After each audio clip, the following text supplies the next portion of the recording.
আলহামদুলিল্লাহ আল্লাহ তাবারক ওয়া তাআলার দরবারে লাখ কোটি শুকর ও সুজুদ যে রব্বে করিম আপনাকে আমাকে দুনিয়ার সমস্ত ঝামেলা থেকে ফারিগ করে মাহে রমজানের প্রথম জুমায় হাজির হওয়ার তৌফিক দান করছে। এজন্য মহান সত্তার দরবারে অন্তরের স্থল থেকে কালিমাতুর শুকরিয়া আদায় করি, বলে আলহামদুলিল্লাহ। আমি পবিত্র কালামুল্লাহ শরীফ থেকে সূরাতুল বাকারা থেকে একটা আয়াত তেলাওয়াত করছি। এই আয়াতকে সামনে রেখে নিজের ফায়দার জন্য, জাতির ফায়দার জন্য কিছু কথা বলতে থাকা, শুনতে থাকা। আল্লাহ তাআলা যেন সকল ভাইদেরকে এই কথার উপর আমল করে জিন্দেগি সাজায়া কবরে যাওয়ার তৌফিক দান। আল্লাহ তাআলা বলেন, ইয়া আইয়ুহাল্লাযীনা আমানু কুতিবা আলাইকুমুস সিয়াম কামা কুতিবা আলাল্লাযীনা মিন ক্বাবলিকুম লাআল্লাকুম তাত্তাকুন। আল্লাহ তাআলা বলতেছে, হে ইমানদারগণ, তোমাদের উপর রমজানকে ফরজ করা হয়েছে, যেমনি ভাবে তোমাদের পূর্ববর্তী মানুষ, পূর্ববর্তী উম্মত যারা, তাদের উপর এই মাহে রমজানের রোজা কি ছিল? ফরজ করা হয়েছিল। শুধু যে মুহাম্মাদি উম্মতের জন্য রোজাকে ফরজ কইরা তোমাদের উপর একটা দায়িত্ব চাপাই দিয়েছে আল্লাহ তাআলা, এটা না।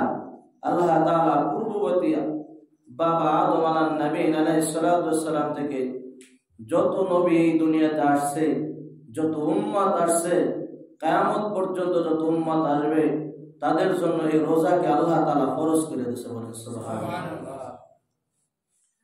এই রোজা এই জন্য ফরজ করেছে আল্লাহ তাআলা বলেন, লাআল্লাকুম তাত্তাকুন, যাতে করে তোমরা মুত্তাকিন হতে পারো, আল্লাহ তাআলার নৈকট্য হাসিল করতে পারো। অনেক ইবাদতই আছে যে ইবাদতের মাধ্যমে আল্লাহ তাআলার নৈকট্য হাসিল করা যায়। তার ভিতরে বিশেষতম দুইটা ইবাদত হলো যে ইবাদতের কারণে আমার আল্লাহ তাআলার কাছাকাছি হওয়া যায়। বলেন না সুবহানাল্লাহ। এক নম্বরে বনি আদম যখন সিজদা করে, তখন এই সিজদার মাধ্যমে বনি আদম আল্লাহ তাআলার কাছাকাছি হয়ে যায়। কারণ মিস্টার ইবলিসকে যখন সিজদা করতে বলছিল, ইবলিস ফতোয়া দিয়েছিল যে আমি আদমের থেকে দামি, আদম মাটির তৈরি, আমি আগুনের তৈরি, তো আগুনের গতি উপরে মাটির গতি নিয়েছে, তো সিজদা যদি করতে হয় আদম আমাকে করো, আমি আদমকে কেন সিজদা করবো? যুক্তিতে কোনো কাজ হবে না। যুক্তি কোনো আল্লাহর কাছে বলে আমি যুক্তি মানি না, আমি যেটা বলছি এইটাই তোমার করতে হবে, এর নামই হলো ইবাদত। তো এই শয়তান ইবাদত না কইরা লানাতুল্লাহ হইছে, আর বনি আদম ইবাদত কইরা আল্লাহ তাআলার নৈকট্য হাসিল করছে। বলেন না সুবহানাল্লাহ। এইজন্য বনি আদম যখন সিজদা করে, সিজদা জমিনে সিজদা করতে পারে, এই সিজদাটা আল্লাহ তাআলার কুদরতি পায়ে সিজদা করা হয়। আর একটা মাধ্যম হলো রোজা। আর একটা মাধ্যম কি? বান্দা যখন রোজা রাখে, এই রোজার মাধ্যমে আল্লাহ তাআলা বলে পৃথিবীতে যত নেক আমল আছে, এই প্রত্যেকটা আমলের বিনিময়ে উজরত আমি ফেরেশতার মাধ্যমে আমি দান করে দিই। কিন্তু এমন একটা আমল আছে যে আমলটার বিনিময় আল্লাহ তাআলা নিজ হাতে দান করে। বলেন না সুবহানাল্লাহ। সেই আমলটা হলো যে ব্যক্তি একমাত্র আল্লাহকে রাজি খুশি করার জন্য রমজান মাসের রোজা রাখবে, বা যে সময় রোজা রাখুক না কেন, এই রোজাটা হবে রেজায়ে মাওলা, আল্লাহর জন্য। যা করি আমি আল্লাহর জন্য। কুল ইন্না সলাতি ওয়া নুসুকি ওয়া মাহইয়ায়া ওয়া মামাতি লিল্লাহি রাব্বিল আলামিন। আমার নামাজ, আমার রোজা, আমার বেঁচে থাকা, আমার মরণ, যাহা কিছু আছে সব আমার আল্লাহর জন্য। এই বিশ্বাস, এই আকীদা নিয়ে যখন করবে, তখন বলবে ওই ইবাদতটা হবে আমার আল্লাহর জন্য। বলেন না সুবহানাল্লাহ। এই ইবাদতটা যখন আল্লাহর জন্য হবে, এই রোজাটা স্বয়ং আল্লাহর জন্য, আমি আল্লাহ তাআলা বলতেছে এর পুরস্কার আমি আল্লাহ তাআলা নিজ হাতে আমার বান্দাকে দান করব। বলেন না সুবহানাল্লাহ। তো কয়টা ইবাদতের কথা বললাম? দুইটা। এক নম্বর হলো নামাজ, দুই নম্বর হলো রোজা। এই নামাজ এবং রোজার মাধ্যমে আল্লাহ তাআলার কাছাকাছি নিকটবর্তী হওয়া যায়। কথা বলেন ঠিক? বলতেছিলাম এই রোজা প্রত্যেক উম্মতের জন্য ফরজ ছিল, ধারাবাহিকভাবে ইনশাআল্লাহ বয়ান করা হবে, আল্লাহ তৌফিক দান করবেন। অদস্ত তবে এই মুহাম্মাদি উম্মতের জন্য এই যে আল্লাহ তাআলা রোজা করছেন, রোজা দান করছেন, কোন নবীর ইতিহাসে আপনি তালাশ করবেন 30টা রোজা ছিল না। এই জন্য আগামী জমা ইনশাআল্লাহ আলোচনা করার চেষ্টা করব, সব কথা একদিন বলা যাবে। তো কোন নবীর কয় রোজা আগামী জমায় বলা হবে ইনশাআল্লাহ। তো এই যে আমাদেরকে সবচেয়ে বেশি রোজা দান করছেন, এর মানে কি আমরা দামি উম্মত। আমরা কি দামি উম্মত, এমন একজন নবীর উম্মত আমরা, যেই নবীর উম্মতের জন্য নবীরা পর্যন্ত মালিকের কাছে দোয়া করছে, মালিক তুমি আমাকে নবী না বানায়া শেষ নবী মুহাম্মদ রাসূলুল্লাহ সাল্লাল্লাহু আলাইহি ওয়াসাল্লামের উম্মত বানাইলে আমি বড় ধন্য হয়ে যাইতাম। বলেন না সুবহানাল্লাহ। তোমার মতো আদম, তোমার মতো অযোগ্যকে আল্লাহ তাআলা এই মুহাম্মাদি উম্মত বানাইছে, আল্লাহ তাআলা বড় ভালোবাসছে, বড় মহব্বত করছে। কথাটা ঠিক। তো প্রত্যেক নবীর জন্য রোজা ফরজ হলো, কারো জন্য এই 5টা পুরস্কার আল্লাহ তাআলা দেন নাই। শুধুমাত্র যে বললাম যে মুহাম্মদ রাসূলুল্লাহ সাল্লাল্লাহু আলাইহি ওয়াসাল্লামকে বেশি ভালোবাসেন আল্লাহ। কথাটা ঠিক। যত নবী আছে তাদেরকে আল্লাহ তাআলা মিডিয়ার মাধ্যমে কথা বলাইছে, কিন্তু স্বয়ং একজন নবী যিনি হলেন কলিজার টুকরা জনাবে মুহাম্মদুর রাসূলুল্লাহ সাল্লাল্লাহু আলাইহি ওয়াসাল্লামকে ভালোবাসা তার বাড়ি নিয়ে সরাসরি কথা বলছে। বলেন না সুবহানাল্লাহ। কোন মিডিয়া ছাড়া, কোন মিডিয়ার দরকার হয় নাই, আমার আল্লাহ তাআলা কথা বলছে আর আমার হাবিব কথা শুনছে। বলেন না সুবহানাল্লাহ। তো কি পরিমাণ ভালোবাসছে তার বন্ধুকে, যেখানে লেখা আছে লা ইলাহা ইল্লাল্লাহ, পরবর্তী অংশতে লেখা আছে মুহাম্মাদুর রাসূলুল্লাহ। শুধু এই কলেমা দুনিয়ায় না, এই কলেমা জান্নাতের গেটে লেখা আছে। তো বন্ধুরে কত ভালোবাসছে, বন্ধুকে কাছাকাছি রাখছে। বলেন না সুবহানাল্লাহ। কথাটা ঠিক। তো এই উম্মতের জন্য আমার আল্লাহ তাআলা 5টা পুরস্কার আছে। কয়টা পুরস্কার? খুব মনোযোগ, খুব খেয়াল করি। এই জুমা চলে গেলে মনে করেন যে আগামী বছর আবার মাহে রমজানের জুমা পাবো, এটা বড় ভাগ্যের ব্যাপার। কথা বলেন ঠিক কিনা? গত 2-3 রোজা সম্ভবত গালেবান 2 থেকে 3 রোজায় একটা পরিবহন অ্যাক্সিডেন্ট করে মারা গেছে। তদন্ত করে জানা গেছে যে এখানে যারা মারা গেছে 20 জন ছিল রোজাদার। কয়জন? 20 জন তারা রোজা অবস্থায় মারা গেছে। তাদের তো তোমার মতো আমার মতো কত আশা ছিল, এই আশা বুকে বাঁধছে। আজকে মাহে রমজান পাইছি, রমজান মাসে রোজাগুলো রাখবো, সামনে ঈদ অপেক্ষা করতেছে, বাচ্চার জন্য কেনাকাটা করব, আমার জন্য পোশাক আদি কিনবো, কত আশা নিয়ে তারা বাসা বাঁধছে। কথা বলে ঠিক কিনা? আর তাদের সে আশা আল্লাহ তাআলা পূরণ করে নাই। যাই হোক, তারা দুনিয়া থেকে চলে গেছে। তুমি এ মনে করো না আমি আগামী বছর আবার বাঁচবো, মাহে রমজানের প্রথম জুমায় আমি আবার হাজিরা দেব, এটা বড় ভাগ্যের ব্যাপার। কথা বলেন ঠিক কিনা? সময় কিন্তু বেশি দিন বাকি নাই। গতকালকে বরিশাল থেকে ঢাকা একটা পরিবহন যাবে, হঠাৎ আগুন ধরে জায়গায় পড়ে গেছে। দেখছেন আপনারা সোশ্যাল মিডিয়ার ভিতরে। আল্লাহু আকবার। মুহূর্তের ভিতর ফায়ার সার্ভিস আসার আগে আগে গাড়িটা পুইরা তছনছ হয়ে গেছে। কঙ্কাল মানুষ পড়া গেলে যেরকম দেখা যায়, শুধু সে ছাড়া বাকি ছিল আর কিছুই ছিল না। কথা ঠিক। তুমি আমি কিসের আশা করি আর কিসের ভরসা করি যে আগামী বছর বাঁচবো, আবার রমজান পাবো, আবার বয়ান শুনবো, আবার তাসবিহ তাহলিল আদায় করবো? এটা বড় দূরের কথা। কথা বলেন ঠিক কিনা?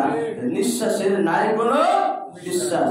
তো বলতেছিলাম এই মুহাম্মাদি উম্মতের জন্য 5টা পুরস্কার। কয়টা পুরস্কার? খুব খেয়াল করি, খুব খেয়াল করি। এদিক ওদিক মন চলে গেলে কথা হারাই যাবে, কথা আর পাওয়া যাবে না। অনেক দামি কথা। তো 1 নম্বরে হলো এই পুরস্কার গুলা বলতেছিলাম আদম থেকে ঈসা নবী পর্যন্ত প্রত্যেক উম্মতের জন্য রোজা কিন্তু ফরজ। ফরজ না বল না? সমাজের কিছু মানুষ রাখলে আমার লাগবে না, তাই আমার যেরকম ফরজ আমার বাপের জন্য সেরকম ভাবে ফরজ। কথা ঠিক। আমার উপর রোজা যেরকম ফরজ আমার স্ত্রীর উপর এরকম ভাবে ফরজ, আমার উপর রোজা যেরকম ফরজ আমার সন্তানের উপর এরকম ভাবে ফরজ। এমনটা না যে সন্তান রোজা রাখবে বাপের আদায় হয়ে যাবে, এরকম কোন শরীয়ত আছে কি? তো 1 নম্বর রোজাদারের পুরস্কার হলো, এই পুরস্কার শুধু মুহাম্মাদি উম্মতের জন্য। খেয়াল করেন, 1 নম্বর পুরস্কার হলো যেই ব্যক্তি মাহে রমজানের রোজা রাখবে, এই 17 ঘন্টা 16 থেকে 17 ঘন্টা সাহারি খাওয়ার পর থেকে নিয়ে মাগরিবের আজান পর্যন্ত, আজকে মাগরিবের আজান হবে 6টা 8-এ, তো এই পর্যন্ত 16 থেকে 17 ঘন্টা সময় হয়ে যায়। এই সময় রোজা রাখলে গালের ভিতরে একটা দুর্গন্ধ আসে, আসে কিনা?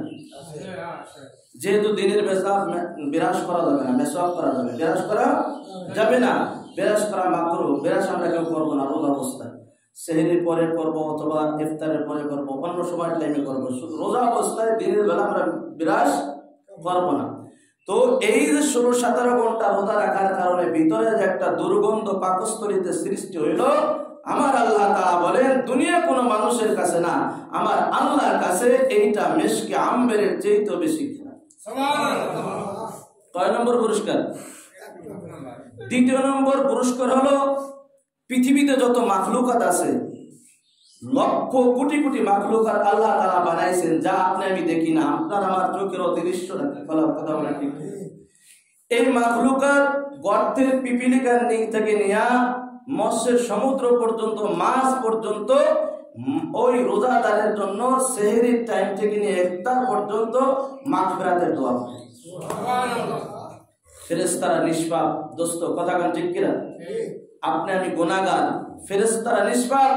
এই নিষ্পাপ ফেরেশতা আল্লাহর কাছে যখন বলে, হায় আল্লাহ আব্দুর রহমান রোজা, তারে তুমি মাফ করো, আল্লাহ মাফ করবে কি করবে না? একটা মাছ যদি আল্লাহ তাআলার কাছে ডাক দেয়, হায় আল্লাহ অমুক রোজা রাখছে তোমার রাজি খুশি করার জন্য, মালিক দুনিয়ায় কাউকে পাওয়ার জন্য না, কে বলবে রোজাদার এই জন্য রোজা রাখে না, আল্লাহ তুমি তাকে মাফ করো। এই ফেরেশতারা মাছ গর্তের পিপিলিকা পর্যন্ত মাগফিরাতের দোয়া করতেই থাকে, বলেন না সুবহানাল্লাহ। এই মাহে রমজানের সম্মানের খাতিরে আমার আল্লাহ তাআলা বলেন, হাদিসের ভিতরে আসছে, ও দোস্ত জিন শয়তানকে এইটা শিকল দ্বারা আবৃত করে রাখে, বাইন্ধে রাখে। কি করে? হুজুর শয়তান দিয়ে রোজায় দিয়ে অনেক শয়তানি আছে, বাড়তেই থাকে, আছে না নাই? দেখবেন এখনো অনেক মানুষ আছে দোকানে পর্দা টানায়, আমি বলবো এর মতো জালিয়াতি, এর মতো জালেম পৃথিবীতে আর হতে পারে না, কথা ঠিক কিনা? এ মানুষকে ভয় করে, আমার আল্লাহকে ভয় করে না। কারে ভয় করে? মানুষকে ভয় করে, আমার আল্লাহকে ভয় করে না। আল্লাহি তাআলাহি বিল্লাহি, ওর মতো জালেম পৃথিবীতে আর হইতে পারে না, কথা ঠিক। দোকানে পর্দা টানায় তুমি দিনের বেলা রোজার সম্মান করতেছো না, কিয়ামতের ময়দানে ও দোস্ত দুনিয়াতে যখন মানুষের বাড়ি অনুষ্ঠান হয়, কি হয়? অনুষ্ঠান যখন হয় এর আগেই তো একটু রান্না বান্না বিভিন্ন আইটেম করা হয় কি হয় না? মাগরিবের সময় দেখবেন কিছু চিকা আছে, কি আছে ভাই? চিকা আছে রে, খুব বদমাশ, তারটা বোমরা বাড়ার বন্ধু আছে, কথা ঠিক। এইগুলো কিন্তু আনাগোনা বেশি করে, কি করে? আনাগোনা বেশি করে। তো মাছ আছে কি করে? বড় একটা মুগুর লয়, মুগুর লই এসাই বাড়ি দেয়, একবারই তো বেবা চেক চেক করতে করতে ধরে, কথা ঠিক কিনা? কিয়ামতের ময়দানে এই উম্মতরা যারা জান্নাতে যাবে, যারা রোজা রাখবে, তাদের জন্য একটা পার্সোনাল একটা জান্নাত, যে জান্নাতের নাম হলো রায়ান। সুবহানাল্লাহ, আস্তে করে সুবহানাল্লাহ। শুধুমাত্র একমাত্র কেবলমাত্র এইখান থেকে এই রোজাদাররাই পার হবে। তো যারা আছে এই দুনিয়ায় মুখ উঁচুইরা ঘুরে দেখবেন, এইগুলা ওইখানে যাবে ঢোকার জন্য। আল্লাহ তাআলা ফেরেশতারা বলবে যে ফেরেশতারা মুকুর দিয়ে আসাই বাড়ি মার, একবারই যেন ওই চিকা দুনিয়ায় যেরকম ভাবে পালাইছে ও মাঠ ছেড়ে যেন পালায়, কথা ঠিক। ওই রোজাদারকে আল্লাহ তাআলা সম্মান করবে, রায়ান নামক একটা জান্নাত দিয়া ওই জান্নাত থেকে আল্লাহ তাআলা ঢুকাই দেবে, বলেন না সুবহানাল্লাহ।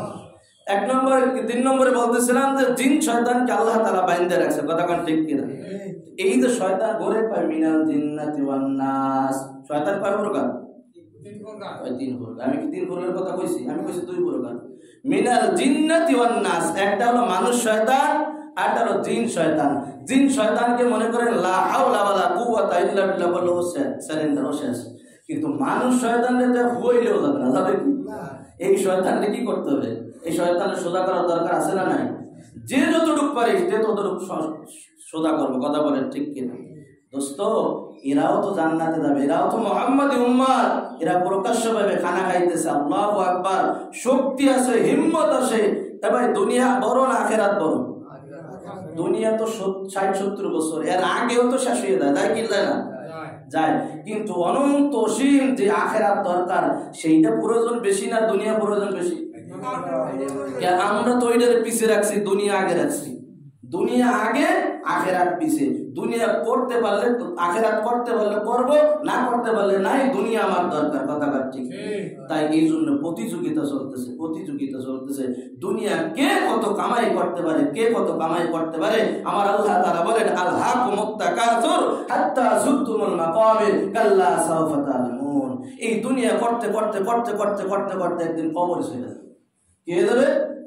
কবরে যখন যাবে, কবরে ওই যে চাপা মাটি দিয়ে ধুয়ে আসবে, ওই মাটি যখন গালে পড়বে, আয়াতে তাফসীরের ভিতর বলতেছে তখন বনি আদম বলবে আমার আর কিছু দরকার নাই, আমি সব পেয়ে গেছি।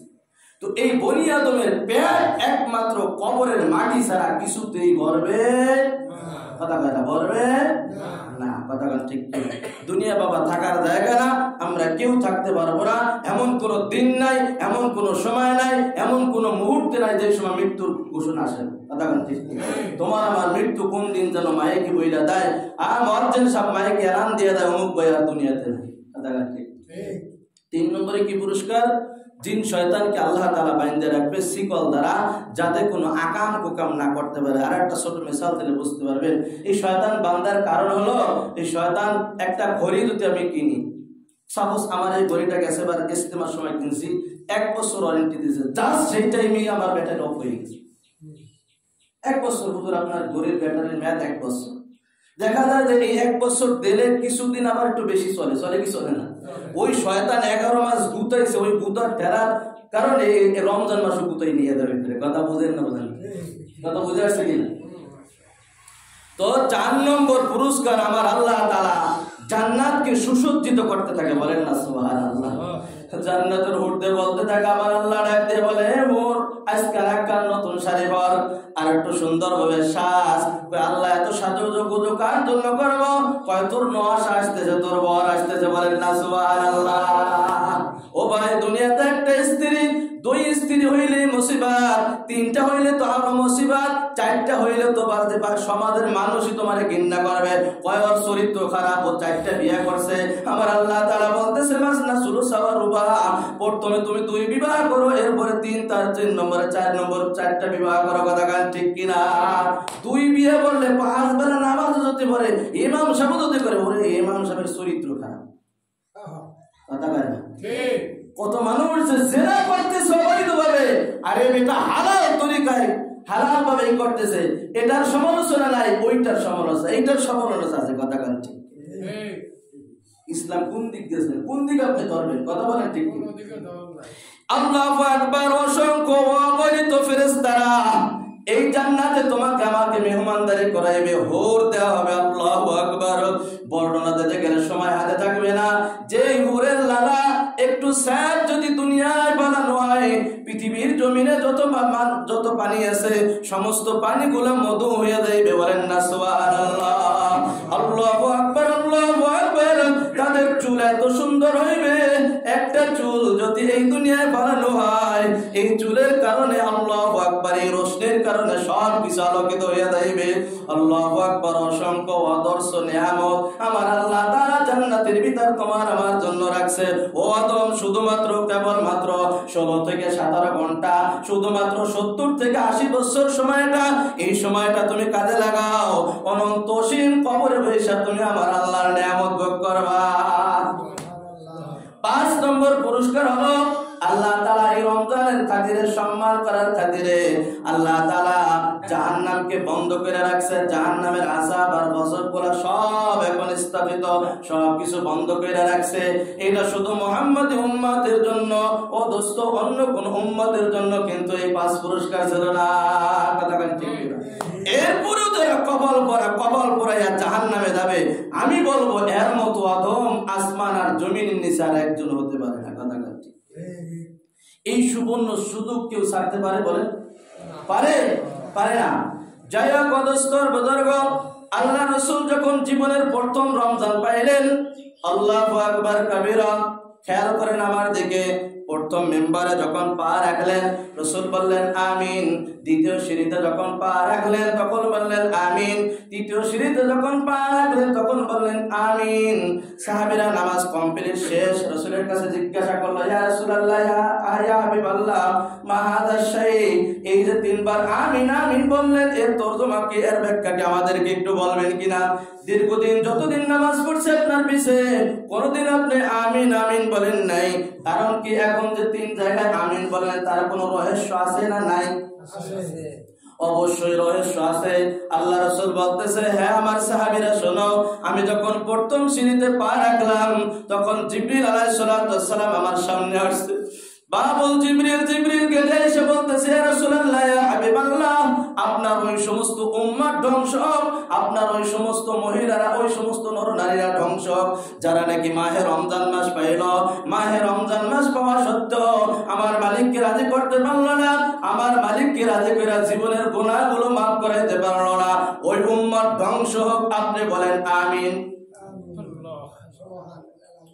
আল্লাহ রাসূল কি বলছে ভাই? আমিন বলছে। ও দোস্ত, দ্বিতীয় সিঁড়িতে যখন পা রাখলেন তখন কেন আমিন বললেন? তার কারণ কি? দ্বিতীয় সিঁড়িতে আমি পা রাখলাম এই জন্য আমি আমিন বলতে বললাম। ইয়া রাসূলুল্লাহ, ইয়া হাবিবাল্লাহ, আপনার ওই সমস্ত উম্মতের ধ্বংস যারা নাকি কি করলো না, মা এবং বাবা দুইজনের একজনকে পাইল, এই দুইজন একজনকে পাওয়া সত্ত্বেও তাকে জান্নাতে পাঠাইলো না। মরার আগে কিভাবে জান্নাতে পাঠাবে? তরজমায় লিখতেছে, তার খেদমত কইরা, তাকে রাজি খুশি করিয়া তার জান্নাত কামাই করতে পারলো না, ওই উম্মত ধ্বংস হোক। আমি বললাম আমিন। কারণ এই পৃথিবীতে যত নাচ নেয়ামত ভোগ করতেছি, যত কথা বলতেছি, যত কিছু খাইতেছি, যা কিছু দেখতেছি, একমাত্র আমার মা আর আমার বাপের অবদান। কেউ অস্বীকার করতে পারবে? অস্বীকার করার কিছু আছে? তোমার মা বাবা যদি আমাকে দুনিয়ায় না আনতো, কেউ তোমাকে দুনিয়ায় পাঠাইতে পারতো না। কথা গান ঠিক কিনা? ও দোস্ত, তৃতীয় সিঁড়িতে যখন পা রাখলাম তখন আমি বললাম আমিন বলতে বলল জিবরিল আমিন এই জন্য, ইয়া রাসূলুল্লাহ, ইয়া হাবিবাল্লাহ, আপনার ওই সমস্ত উম্মত ধ্বংস যারা আপনার নাম শোনার মাত্রই দুরূদ পড়লো না, সংক্ষিপ্ত দুরূদ হলো সাল্লাল্লাহু আলাইহি ওয়াসাল্লাম, এই দুরূদটা যে জবান দিয়ে উচ্চারণ করলো না, ওই উম্মত ধ্বংস হোক। জীবনের তরে একবার দুরূদ পড়া ফরজ। একবার কি? জীবনে হায়াতের ভিতরে একবার দরুদ শরীফ পড়া ফরজ। এরপরে যত জায়গা আসবে নফল বা সুন্নাতের ভিতরে গণ্য করছে, কিন্তু জীবনে একবার হলো আপনার আমার দরুদ যেটা সাল্লাল্লাহু আলাইহি ওয়াসাল্লাম, এটা পড়তে হবে, এটা পড়া ফরজ। আমার আল্লাহ তাআলা বলে দিয়েছে। কথা বলেন ঠিক কিনা? ও দোস্ত, এই জন্য এই তিন জিনিস দোস্ত খেয়াল করেন। এই যে জিবরিল আমিন বলছে আমিন আমিন, এই কথাগুলো কিন্তু জিবরিল আমিনের না, এই কথাগুলো আমার স্বয়ং আমার আল্লাহ। কথা বলেন ঠিক কিনা? এই কথাগুলো কার? আমার আল্লাহ তাআলা বলতে বলছেন জিবরিলকে, তাই জিবরিল বলছে হাবিবকে, হাবিব আপনি বলেন আমিন আমিন আমিন। এই জন্য মেরে দোস্ত আর বুজুর্গ, আজকে 6 রমজান আমাদের কাছ থেকে বিদায় নিয়ে চলতেছে। কথা বলেন ঠিক কিনা? নিঃশ্বাসের নাই কোনো বিশ্বাস। ও যুবক ভাই, আগামী বছর বারবার রোজাগুলো আদায় করবা, বড় দূরের কথা, নিঃশ্বাসের কোনো বিশ্বাস নাই। এই জন্য আমি পায়ে হাত দিয়ে বলবো, যারা এখন পর্যন্ত রোজা রাখতেছো না, তারা আজকের থেকে তওবা করো, আজকের থেকে তওবা কইরা পিছের রোজাগুলো পরবর্তী সময় কাজা আদায় করবা। এখন থেকে রোজার প্রতিজ্ঞা করো, জীবন থাক আর যাক, আমি যতদিন বাঁচবো রোজা অবস্থায় বাঁচবো, মৃত্যু হবে তোমার রোজা অবস্থায় বাঁচবে। আর তোমরা কি দেখো না কত মানুষ রোজা অবস্থায় মারা যাইতেছে কিনা? আল্লাহু আকবার। ঘটনা পড়তে গেলে লম্বা হয়ে যাবে, আমি ওই দিকে যাবো না। ফাতেমা রাদিয়াল্লাহু তাআলা আনহা দুনিয়া ইফতার করছে, স্বামীর পেটে সেহরি খাইছে, স্বামীর সাথে ইফতার করছে বিশ্বনবী জনাবে মুহাম্মদুর রাসূলুল্লাহ সাল্লাল্লাহু আলাইহি ওয়াসাল্লামের প্লেটে। বলেন না সুবহানাল্লাহ। দুনিয়া অসংখ্য অগণিত নজির আছে, এজন্য বড় ভাগ্যবান ওই ব্যক্তি যে রোজা অবস্থায় মারা যাইবে, ওই অবস্থায় উঠবে কিয়ামতের ময়দানে, ওই অবস্থায় তার হাসর হয়ে যাবে। কথা কান ঠিক কিনা? এই জন্য আমি বলবো, যারা পারো এখন থেকে তওবা কইরা সামনের রোজাগুলো রাখবা, পিছনের রোজার সময় হইলে কাজা আদায় কইরা নেবা, পারা যাবে তো ইনশাআল্লাহ। যাদের মা বাবা এখনো জীবিত আছে, দেখভাল কর্ম খেদমত করব, কারণ আমার আল্লাহ তাআলার অর্ডার, ফাকাদা রাব্বুকা আল্লা তা'বুদু ইল্লা ইয়্যাহু ওয়া বিল ওয়ালিদাইনি ইহসানা। আমার আল্লাহ তাআলা বলতেছে, একমাত্র গোলামি আর একমাত্র দাসত্ব করব আমার আল্লাহর। আমি ইবাদত, আমার দাসত্ব আর আমার গোলামি কথা বলছে, বলে নাই পীর সাহেবের খেদমতের কথা বলো, বলে নাই আলেম সাহেবের খেদমতের কথা বলো, বলছে তোমার মা বাবার খেদমতের কথা বলেন, ঠিক কিনা? এই জন্য যারা দোস্তর বুজুর্গ যাদের মা বাবা জীবিত আছে তাদের জান্নাত এখনো জীবিত আছে, কারণ মায়ের পদতলে সন্তানের জান্নাত, কথা গান ঠিক কিনা? মা বাপকে খুশি করবা, আমার আল্লাহ তোমাকে জান্নাত দিয়ে দেবে। পৃথিবীতে যত নবী রাসূল যত কুতুব আছে তারা দোয়া কইরা আমার জন্য জান্নাত দিতে পারবে কিনা পারবে তা নিয়ে সন্দেহ আছে, কিন্তু আমার গুনাহগার মা যদি আমার জন্য হাত তোলে, আল্লাহ আমার স্বামীকে তুমি মাফ কইরা দাও, কসম খোদার আল্লাহ তাআলা আমাকে জান্নাত দিয়ে দেবে, কথা গান ঠিক কিনা? পৃথিবীর কোন পিসাবরে তুমি খুশি করতে পারবে না। ছোট একটা আপেল যদি নিয়ে তোমার মার কাছে দাও, মা এটা তুমি খাও, আল্লাহর কসম স্বয়ং আমি পরীক্ষিত, আল্লাহু আকবার, তোমার মা এমন দোয়া দেবে ওই লাখ টাকা দিয়ে পিসাবরে ওই দোয়া তুমি করে নিতে পারবে না। পৃথিবীতে মানুষ থাকতে চায় বেশি দিন বাঁচতে চায়, কথা বলেন ঠিক কিনা? আর এই দুইটা নিয়ামত আমার আল্লাহ তাআলা মা এবং বাবার ভিতরে রেখে দিয়েছে, বলেন না সুবহানাল্লাহ। ও যুবক, তুমি বড় হইতে চাও, তুমি ইটালি যাইতে চাও, দুনিয়ায় বড় গাড়ি করতে চাও, বাড়ি করতে চাও, আজ থেকে মা বাবার খেদমত করা শুরু করে দাও, আমার আল্লাহ তাআলা তোমার সব আশা পূর্ণ করবে, কথা বলেন ঠিক কিনা? ও দোস্ত, যাদের মা নাই তারা কি করবে? তারা বাঁচবে না এরকম ভাবে, রব্বির হামহুমা কামা রব্বায়ানি সগীরা। বিশ্বনবীর কাছে সাহাবী বলতেছে, ইয়া রাসূলুল্লাহ, ইয়া হাবিবাল্লাহ, আমার মা তো জীবিত নাই, আমি এখন কি করব? কয় তোমার মার হক হলো তুমি যতদিন বাঁচবা ততদিন তোমার হক তার উপর থাকবে, ততদিন পর্যন্ত তুমি তার জন্য দোয়া করবা। প্রতি শুক্রবারে কবর জিয়ারত করবা। প্রতি শুক্রবারে কবর জিয়ারত করলে কি হবে? আল্লাহ তাআলা তোমার মা বাবার গুনাহগুলো maaf কইরা দেবে, এর ওসিলা করে তোমার গুনাহ আল্লাহ তাআলা maaf করবে, কথা গান ঠিক কিনা? এখানে অনেক মানুষ আছেন যাদের মা নিজ হাতে কবরে দিয়েছেন, আছেন না নাই? আমি ওই সমস্ত বন্ধুদেরকে বলবো, দোস্ত, এই মাহে রমজান মাস, আল্লাহু আকবার, অনেক সুন্দর ঘটনা আছে, আমি বলতে পারলাম না, সময় শেষ হয়ে গেছে। দোস্তর বুজুর্গ, যারা পারো বেশি বেশি দান সাদাকা করবা, মা বাবার জন্য এরকম ভাবে উমরা করবা, হজ করবা, এইগুলা করবা, দান সাদাকা করবা। আল্লাহ রাসূল বলতেছে, আল্লামা জাকারিয়া রাহমাতুল্লাহ আলাইহি ওনার কিতাবের ভিতর বলতেছে, উনি লিখতেছে, হে যুবক, খবরদার, যেই মা বাবার লাশ তুমি হাতে দিয়ে কবরে রাখছো, এই মা বাবার জন্য তুমি যদি কিছু না করতে পারো, কমাস কম তুমি গুনাহ কইরো না। কি কইরো না? তুমি গুনাহ কইরো না। তুমি যখন গুনাহ করো, তুমি একাই গুনাহগার হও না, তোমার মা বাবার এই গুনার ধাক্কাটা তোমার কবরে দেয়া লাগে।